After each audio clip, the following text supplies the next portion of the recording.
ஒரு கிராமாவது வாங்கணும், ஏன்னா அன்னைக்கு அட்சய திருதிய அப்படின்னு ஒரு எண்ணம் எவனோ கிளப்பி விட்டான். அன்னைக்கு என்ன, அன்னைக்குதான் காசியில சிவபெருமானுக்கு அன்னபூரணி பிச்சை இட்ட நாளா.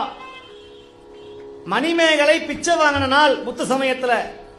அன்னைக்கு வர்றவங்களுக்கு சாப்பாடு போடணும், தானம் பண்ணணும், அரிசி தானம் பண்ணணும். அப்படி பண்ணுனாதான் அட்சயம்னா தங்கம் இல்ல, அட்சயம்னா அரிசின்னு அர்த்தம். அதனால அட்சதைன்னு பேர் வந்தது. நம்ம என்ன பண்றோம், நகை வாங்கணும் நகை வாங்கணும் நகை வாங்கணும்னு கடனை உடனே வாங்கி நகையை வாங்கி அடுத்த நாளே அடமானம் வைக்க வேண்டியது, பேங்க்ல கொண்டு போய். முதல் நாள் வாங்க வேண்டியது அடுத்த நாள் கொண்டு போய் நகையை கொண்டு போய் வட்டிக்கு வைக்க வேண்டியது. சாப்பாடுக்கே வழி இல்லை சார். நகை வரணும், பொண்ணு வரணும், காசு வரணும்னு நகையெல்லாம் வாங்காதீங்க. Download ShareChat.